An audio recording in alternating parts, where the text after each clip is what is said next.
अस्सलाम वालेकुम। आज जो हमने ड्रग्स स्टडी करनी है वो है respiratory system drugs. Respiratory system basically आपका वो सिस्टम है जो ब्रीदिंग के लिए रिस्पॉन्सिबल है। इसमें क्या करते हैं हम, इसमें बेसिकली हम कार्बन डाइऑक्साइड को एक्सहेल करते हैं और ऑक्सीजन को इनहेल करते हैं। बहुत ही इंपॉर्टेंट रोल है इसका आपकी बॉडी में। अब हम जो बेसिक देखेंगे कि जो कॉमन डिजीजेस हैं रिस्पायरेटरी सिस्टम से रिलेटेड और उनके ड्रग्स कौन कौन से हैं। Respiratory system pharmacology. अब देखें इसमें ना कुछ क्लासिफिकेशन आपको दी हुई है इस टेबल में। ये जो है क्लासिफिकेशन ये क्या शो करी है, इसमें सबसे पहले एंटीबायोटिक्स लिखे हैं। तो अगर तो कोई बैक्टीरियल इन्फेक्शन हो जाता है आपको, ठीक है, रिस्पायरेटरी ट्रैक में, आइदर वो अपर रिस्पायरेटरी ट्रैक इन्फेक्शन है या लोअर रिस्पायरेटरी ट्रैक इन्फेक्शन है, तो हमें एंटीबायोटिक की रिक्वायरमेंट हो सकती है। सेकंड आती है एंटीहिस्टामिन्स। एंटीहिस्टामिन्स हम तब देते हैं जब एलर्जिक कंडीशन हो जाती है और जब म्यूकस की प्रोडक्शन बहुत ज़्यादा बढ़ जाती है, आपको उसकी वजह से ब्रीदिंग डिफिकल्टीज फेस करनी पड़ सकती हैं आपको और बहुत सारे इश्यूज हो सकते हैं। एंटीट्यूसिव एजेंट ये जो होती हैं कफ के लिए यूज होती हैं, मतलब कफ सप्रेसेंट्स। उसके बाद ब्रोंकोडाइलेटर हैं, अगर किसी की ब्रोंकाई में कंस्ट्रिक्शन हो जाती है जैसे एजमेटिक्स पेशेंट में होता है, तो उस केस में फिर हमें ब्रोंकोडाइलेटर देने पड़ते हैं जो ब्रोंकाइस के मसल्स पे एक्ट करते हैं और उनमें डायलिटेशन करते हैं। उसके बाद कॉर्टिकोस्टेरॉइड्स हैं, अगर आपकी इन्फ्लेमेशन और स्वेलिंग बहुत ज़्यादा है और नॉर्मल जो है आपको मेडिसिन से रिलीफ नहीं मिल रहा, तो फिर आपको स्टेरॉइडल मेडिसिन की रिक्वायरमेंट हो जाती है। डीकंजेस्टेंट क्या करते हैं, जो आपका नेजल कंजेशन वगैरह होती है और जो आपकी नोज ब्लॉकेज होता है बेसिकली, उसके लिए ये यूज़ होते हैं। देन आपके एक्सपेक्टोरेंट्स आ जाते हैं। एक्सपेक्टोरेंट्स की बात करें तो ऐसे एजेंट जो आपके ना जो रिस्पायरेटरी ट्रैक है उसे क्लियर करते हैं कफ प्रोड्यूस करके, ठीक है। तो जो म्यूकस स्टक होता है आपके ब्रोंकाइज में, एल्वियोलाइज में, उसको रिमूव करने में ये हेल्प आउट करते हैं।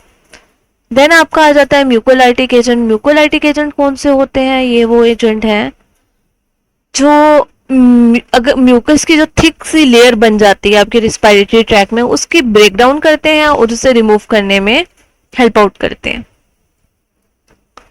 म्यूको का मतलब होता है म्यूकस और लाइटिक का मतलब होता है ब्रेकडाउन।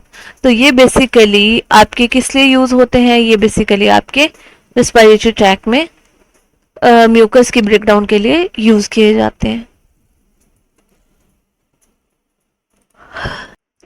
अब हम ना कुछ डिजीज डिस्कस करेंगे और उनकी ट्रीटमेंट क्या है उसको डिस्कस करेंगे जो कि रिस्पायरेटरी सिस्टम से रिलेटेड है। अब कॉमन डिजीजेस जो हैं उसमें एज्मा आ जाता है, एलर्जिक रिनाइटिस आ जाता है और कफ आ जाती है।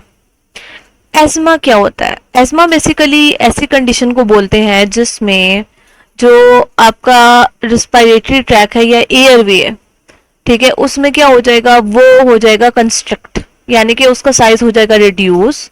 आपको ब्रीदिंग लेने में डिफिकल्टी फेस करनी पड़ेगी, चेस्ट टाइटनेस हो जाएगी, कफ प्रोड्यूस हो जाएगी, ब्रेथलेसनेस की कंडीशन हो जाएगी और ये रेगुलर इंटरवल से आपको एपिसोड आते रहते हैं ऑन एंड ऑफ, ठीक है। एक बार होने से हम नहीं कह सकते कि इस पेशेंट को एज्मा है, लेकिन ये मल्टीपल टाइम्स रिपीट जब होता रहता है, मल्टीपल एपिसोड्स आते रहते हैं अचानक से, तो इस कंडीशन को बेसिकली एज्मा बोलते हैं, ठीक है।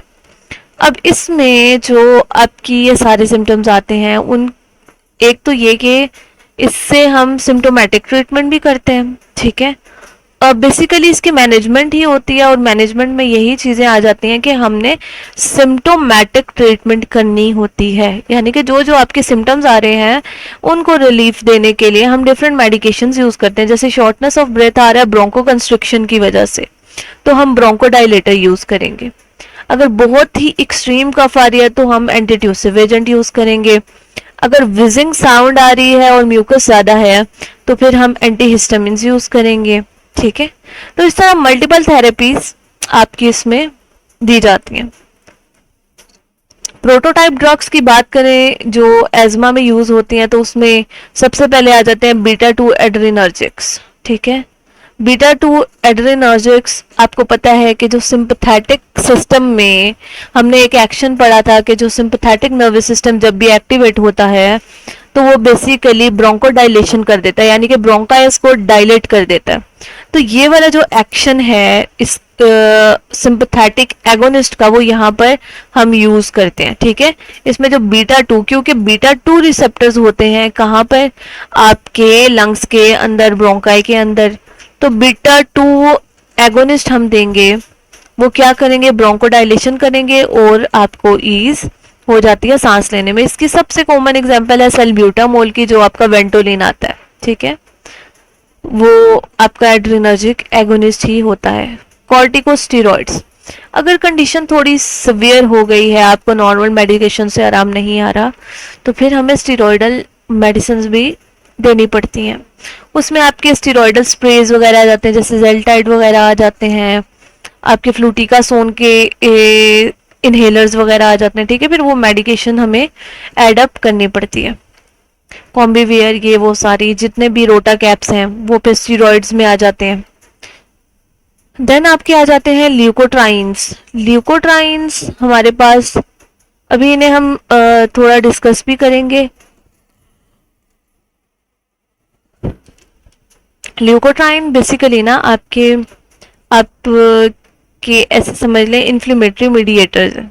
ठीक है, तो जो ल्यूकोट्राइन एंटागोनिस्ट हम जब यूज करते हैं फिर वो क्या करते हैं, वो आपको रिलीफ दे देते हैं उन सिम्टम्स से, जैसे आपका अगर बहुत ज़्यादा म्यूकस प्रोड्यूस हो रहा है, ब्रोंको कंस्ट्रिक्शन हो रही है, तो उससे आपको रिलीफ दे देते हैं।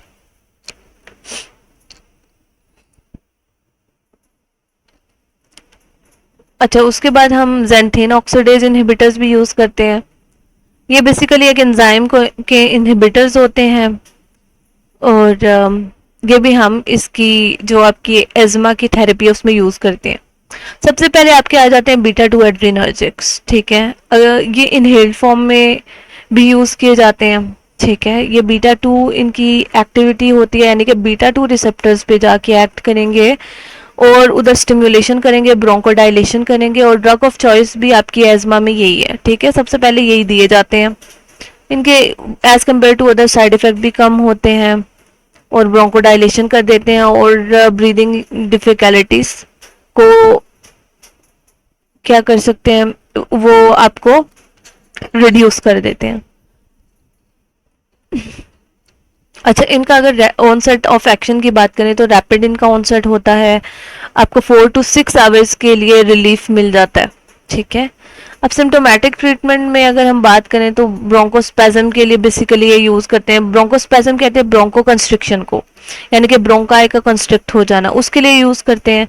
एक्यूट ब्रोंको कंस्ट्रिक्शन के लिए, अब इसके एडवर्स इफेक्ट्स में क्या आ सकता है, टेकिकार्डिया हो सकता है, एबनॉर्मल हार्ट रेट अगर इंक्रीज हो गई तब, हाइपरग्लाइसीमिया, आपका जो ब्लड ग्लूकोज लेवल है वो इंक्रीज हो सकता है, हाइपोकेलेमिया, पोटेशियम का लेवल रिड्यूस हो जा सकता है, और मैग्नीसीमिया भी हो सकता है जिसमें आपका मैग्नीशियम का लेवल बॉडी में रिड्यूस हो जाता है। ठीक है, तो ये इसके आपके साइड इफेक्ट आ जाते हैं।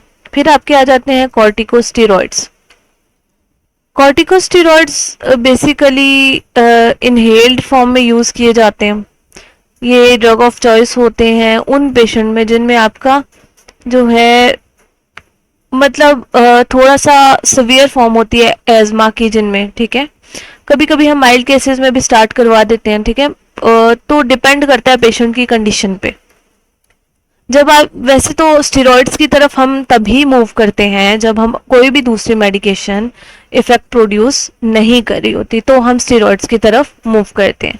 ये लॉन्ग टर्म केसेस में भी यूज़ किया जाता है, चिल्ड्रंस में भी, एडल्ट में भी, और नेजल स्प्रेज भी आते हैं इनकी, जिस तरह एलर्जिक राइनाइटिस के केस में। ठीक है, तो इसमें आपकी मल्टीपल रोटा कैप्स और ये सारी चीज़ें और स्प्रेज और इनहेलर्स ये सब आ जाते हैं। अच्छा, जो इनका पाथवे है ना वो अभी हम डिस्कस करेंगे कि इन्फ्लेमेशन असल में हो रही कैसे होती है। ठीक है, तो आपको पता चल जाएगा कि ये जो स्टेरॉइड्स हैं किस जगह पे जाकर ना काम करते हैं। फिर उसके बाद आ जाता है एक्शन ऑन लंग्स। लंग्स पे क्या एक्शन आएगा स्टेरॉइड्स का। इनका इनहेल्ड कॉर्टिकोस्टेरॉइड जो होते हैं उनका जो होता है डायरेक्टली इफेक्ट नहीं होता स्मूथ मसल्स पे। ये ना इन्फ्लेमेशन, वो जो इन्फ्लेमेटरी कैस्केड है ना, उसको ये रिड्यूस कर देते हैं। वो अभी हम डिस्कस करेंगे कि कैसे। और जो आपका म्यूकोजल एडिमा हो जाता है, यानी कि म्यूकस की मेम्ब्रेन जो है स्वॉलन वगैरह हो जाती है, जो आपकी कैपिलरी परमिएबिलिटी डिक्रीज हो जाती है, उस सब से रिलीफ देते हैं। और इसकी रीजन की इसी की वजह से जो आपके ल्यूकोट्राइन्स वगैरह उनकी प्रोडक्शन स्टॉप हो जाती है। मोंटेल्यूकास्ट की अगर हम बात करें तो मोंटेल्यूकास्ट जो है आपकी ल्यूकोट्राइन एंटागोनिस्ट है। ये क्या करती है, जो ल्यूकोट्राइन 1 रिसेप्टर्स होते हैं उनको क्या कर देगी, ये ब्लॉक कर देगी। तो ये जो आपके सिस्टेनाइल ल्यूकोट्राइन्स होती हैं उनके इफेक्ट को भी प्रोड्यूस नहीं होने देती। ये प्रोफाइल लेक्सिस के लिए देखें, अगर एजमा का अटैक हो गया ना तो आपको वेंटोलिन वगैरह या फिर जो हम कह सकते हैं बीटा ब्लॉकर्स वगैरह वो आप यूज करेंगे।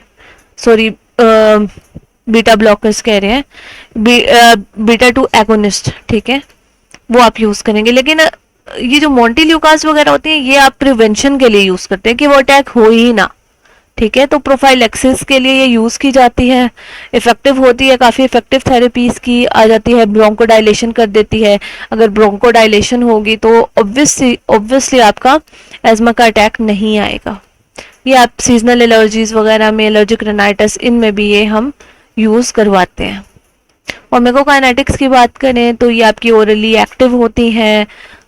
90% जो है इनकी प्लाज्मा प्रोटीन बाइंडिंग है, ये जो है मेटाबोलाइज हो जाती हैं लिवर से, और ये बाइलरी एक्सक्रीशन के थ्रू रिमूव होती हैं। ये अब यूरिन से नहीं होती रिमूव, ये बाइल के थ्रू ना बॉडी से रिमूव होती हैं। एडवर्स इफेक्ट की बात करें तो ये लिवर एंजाइम को इंक्रीज कर देती हैं, हेडेक कॉज करती हैं, और डिस्पेप्सिया, डिस्पेप्सिया बेसिकली इंडाइजेशन को बोलते हैं। फिर आपके थियोफाइलिन आ जाते हैं जिनमें आपके जेंथीन ऑक्सीडेज इनहिबिटर्स आ जाते हैं। ये क्या करते हैं, ये भी ब्रोंकोडाइलेशन करते हैं और ऑब्स्ट्रक्शन जो होती है ना क्रोनिक एज्मा में, ठीक है। क्रोनिक और एक्यूट में क्या डिफरेंस है, एक्यूट कहते हैं सडन को, जो अचानक से हो जाए। क्रोनिक कहते हैं जो लॉन्ग टर्म बीमारी चल रही है कई सालों से, ठीक है, उसको कहते हैं। उसमें सिम्टम्स डिक्रीज करने में हेल्प आउट करता है, वेल एब्जॉर्ब हो जाता है जीआईटी से, और इसकी सेवरल सस्टेन्ड रिलीज फॉर्म्स आपकी मार्केट में एग्जिस्ट करती हैं। सस्टेन्ड रिलीज फॉर्म्स का क्या मतलब है, सस्टेन्ड रिलीज फॉर्म का मतलब है जो स्लोली रिलीज होती हैं, ठीक है। अब हम ना इन सब का मैकेनिज्म कर लेते हैं, मैकेनिज्म ऑफ एक्शन। अच्छा, अब ना हम डिस्कस कर लेते हैं कि आपके ये जो इन्फ्लेमेटरी पाथवे जिसकी अभी हम बात कर रहे थे ये कैसे वर्क करता है। तो बेसिकली होता कुछ यूं है कि जब भी आपको कोई टिश्यू इंजरी होती है ना, मतलब आपको कोई भी डैमेज होता है, आइदर वो एक्सटर्नल हो या इंटरनल हो, ठीक है, तो क्या होता है वो जो आपकी फॉस्फोलिपिड बाइलेयर होती है, ठीक है, वो जो मेम्ब्रेन हमने डिस्कस की थी कि आपकी यूं आपके फॉस्फोलिपिड्स होते हैं प्लाज्मा मेम्ब्रेन में, ठीक है, उनकी बाइलेयर बनी होती है। वो किससे बनी होती हैं, वो फॉस्फोलिपिड से बनी होती हैं, ठीक है। इसी तरह ये आपकी ना लेयर पूरी बनी होती है सेल मेम्ब्रेन की। अब होता यूं है कि जैसे टिश्यू इंजरी होगी, ये जो फॉस्फोलिपिड्स हैं इन पे एक्ट करेगा ये वाला एंजाइम फॉस्फोलाइपेज A2 एंजाइम। ये एक्ट करेगा और इसे किस में कन्वर्ट कर देगा, ये इसे एराकिडोनिक एसिड में कन्वर्ट कर देगा। ये जो एराकिडोनिक एसिड है इस पे 2 टाइप के एंजाइम्स काम करते हैं, ठीक है। कौन कौन से एंजाइम्स हैं, साइक्लोऑक्सीजनेजेस और लिपोक्सिजनेजेस। जब साइक्लोऑक्सीजनेज एंजाइम इस पे काम करेगा तो इसे किस चीज में कन्वर्ट करेगा, इसे बेसिकली ये आपकी आप कह लें कि प्रोस्टाग्लैंडिन्स, प्रोस्टासाइक्लिन्स, इन सब चीजों में ये इसे कन्वर्ट करेगा, ठीक है। अब ये क्या है, ये इनको ना बेसिकली हम इन मीडिएटर्स भी कहते हैं, मीडिएटर्स ऑफ इन्फ्लेमेशन भी कहते हैं।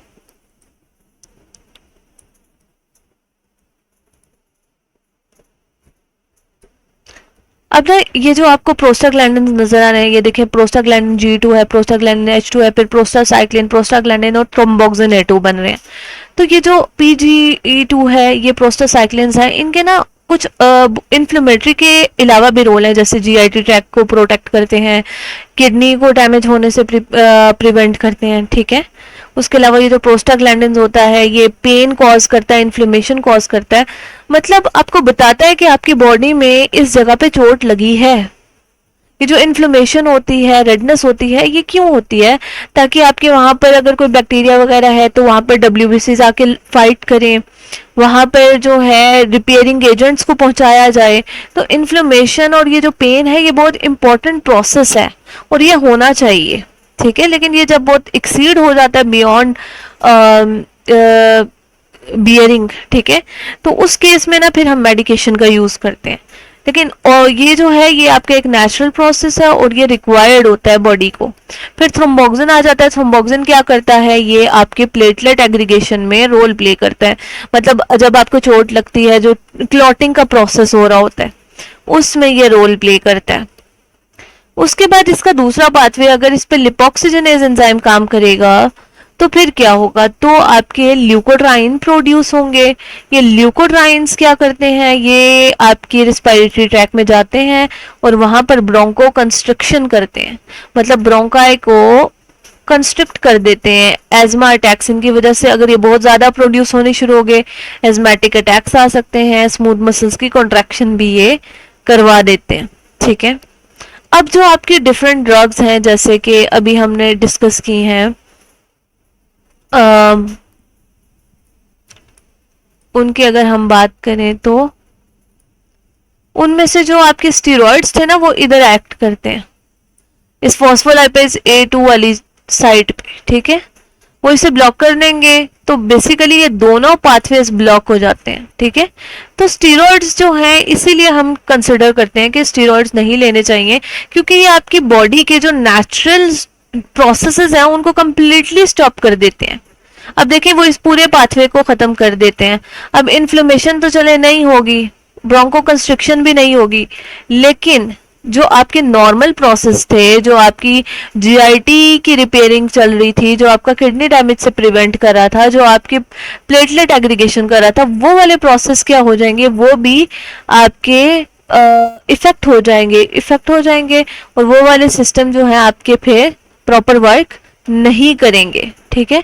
तो स्टीरॉइड्स बेसिकली इस जगह पे एक्ट करते हैं।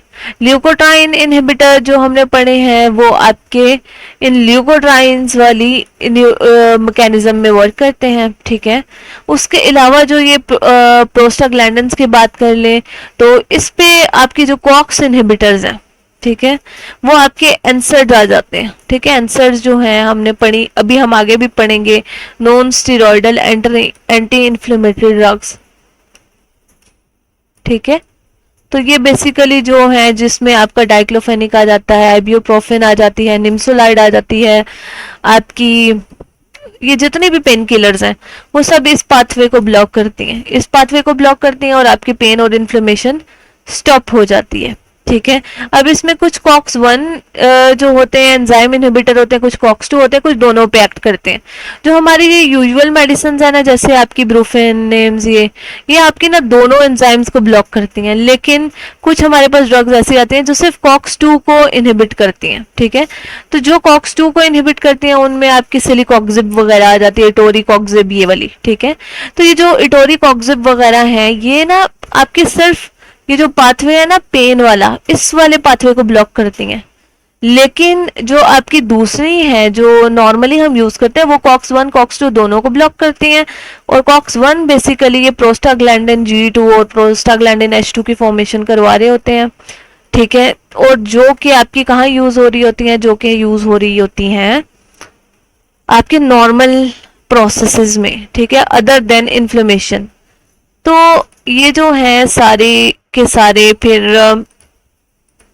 ड्रग्स जो हैं वो आपकी क्या कॉज करते हैं? GIT डिस्टर्बेंस कॉज करती हैं, मतलब आपको जलन होने शुरू हो जाती है। जो भी लोग पेन किलर ज्यादा लेते हैं उनके स्टमक इश्यूज बहुत ज्यादा रहते हैं, ठीक है। किडनी डैमेज उनका होना शुरू हो जाता है। उसके पीछे रीजन यही होती है, ठीक है। अच्छा, ये था हमारा कौन सा पाथवे, ये हमारा इन्फ्लेमेशन का पाथवे था।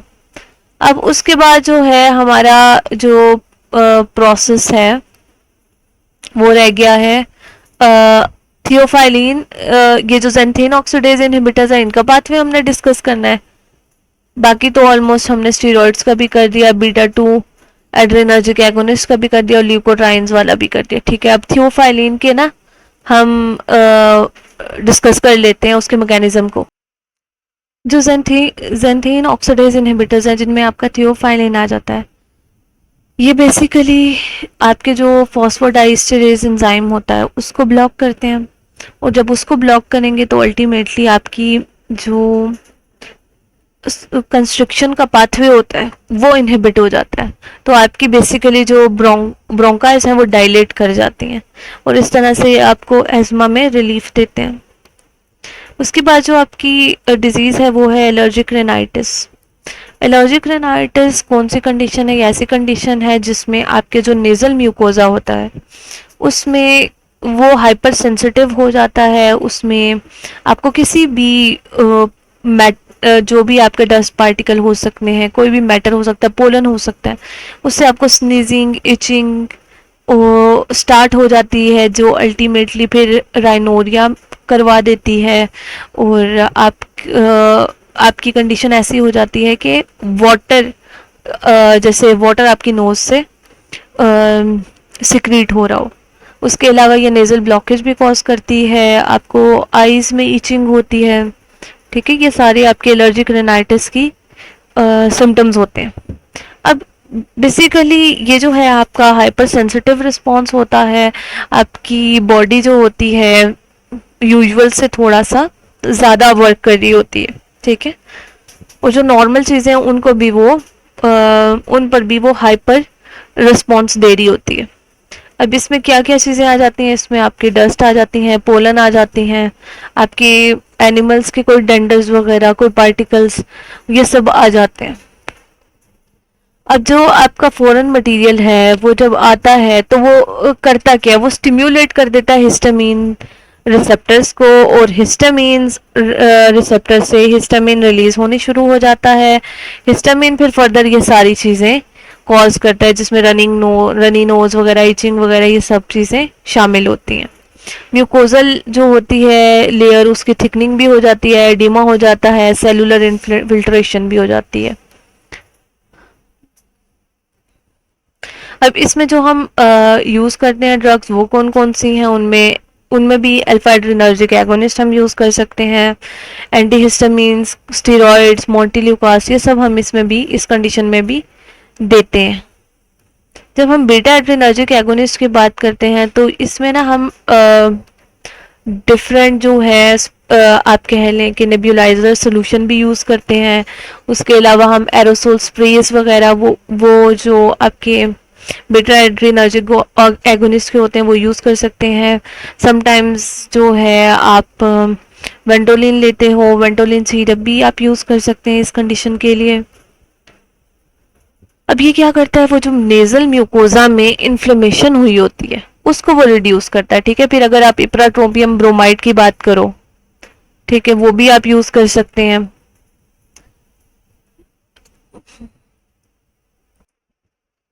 लेकिन जो आपकी इप्राट्रोपियम ब्रोमाइड आती है वो आपके एंटीकोलिनर्जिक्स में आती है, वो आपकी बीटा एड्रेनर्जिक एगोनिस्ट नहीं होती। ठीक है, लेकिन वो इस कंडीशन में मैं बता रहे हैं हम कि आप यूज की जा सकती है। ठीक है, उसके अलावा आप स्प्रेज भी यूज़ करते हैं और स्प्रेज जो होते हैं लिमिटेड टाइम के लिए आपको यूज़ करने होते हैं, वरना उससे रीबाउंड कंजेशन हो जाती है। रीबाउंड कंजेशन बोलते हैं कि आपकी मेडिसिन की वजह से नेजल ब्लॉकेज होना स्टार्ट हो जाए। ठीक है, उसके बाद आपके एंटीहिस्टामिन्स है, जो ये सारे वाटरी राइनोरिया होता है, स्नीजिंग हो रही होती है, इन सब चीज़ों को रिड्यूस करने के लिए, इन सिम्टम्स से रिलीफ देने के लिए फिर एंटीहिस्टामिन्स यूज़ की जाती है, जैसे आपके सॉफ्टेन है, एंटीआल वगैरह है। फिर आपकी जो नेक्स्ट है वो आपकी डिजीज आ जाती है कफ। अब जो कफ है ना उसकी दो टाइप्स होती हैं, ठीक है। कफ बेसिक अगर हम देखें तो आपका प्रोटेक्टिव रिफ्लक्स होता है, ठीक है। आपकी जो विंड पाइप है, एयरवे है, उसको प्रोटेक्ट करता है। अगर उसमें कोई भी पार्टिकुलेट मैटर चला जाए तो आपकी कफ जनरेट हो जाती है, सो दैट उस पार्टिकल को आपके रिस्पायरेटरी ट्रैक से रिमूव किया जा सके, ठीक है। तो बेसिकली तो कफ का ये पर्पज है। अब कफ जो है दो टाइप्स की है, एक आपकी होती है जो जिसे हम ड्राई कफ, एक कफ जो होती है वो ड्राई कफ आ जाती है, दूसरी जो कफ है वो आपकी प्रोडक्टिव कफ आ जाती है। अब ड्राई कफ जो है अगर हम उसको डिस्कस करें तो उस केस में आपके ना पाथवे बिल्कुल क्लियर होता है। आपकी जो सेंसिटिव एरिया होता है, आपके जहाँ पर आपका ट्रेकिया स्टार्ट होता है वहाँ पर इन्फ्लेमेशन वगैरह हो जाती है, जिसकी वजह से आपको और आपका कफ सब सेंटर बहुत ज़्यादा एक्टिवेट हो जाता है, जिससे आपको कफ प्रोड्यूस होती रहती है। लेकिन ये इसमें कोई भी आपको इस मोस्टली आपकी जो है विंड पाइप बिल्कुल क्लियर होता है, ठीक है। दूसरी होती है प्रोडक्टिव कफ। प्रोडक्टिव कफ में आपका म्यूकस वगैरह और जो भी पार्टिकुलेट मैटर है वो आपके स्टक्ड होते हैं आपके एयरवे में, और उसको रिमूव करने के लिए बेसिकली आपको वो कफ होती है। तो दोनों की ट्रीटमेंट वेरी करती है। अब यहाँ पर आपकी दो बेसिक ड्रग्स लिखी हुई हैं, कोडीन और डेक्स्ट्रोमेथोर्फिन, ठीक है, जो कि आपकी कफ सप्रेसेंट के तौर पे यूज़ की जाती हैं। जो कोडीन है ये क्या करती है, ये सेंसिटिविटी जो होती है कफ की वो रिड्यूस करती है। कैसे करती है? क्योंकि ये सेंट्रल नर्वस सिस्टम और पेरिफेरल नर्वस सिस्टम में एक्ट करती है, ठीक है। और वहाँ पर एक्ट करेगी, सेंटर ब्लॉकेज कॉज करेगी और आपकी जो कह लें कि म्यूकोजल सिक्रीशंस है उनको भी डिक्रीज कर देती है।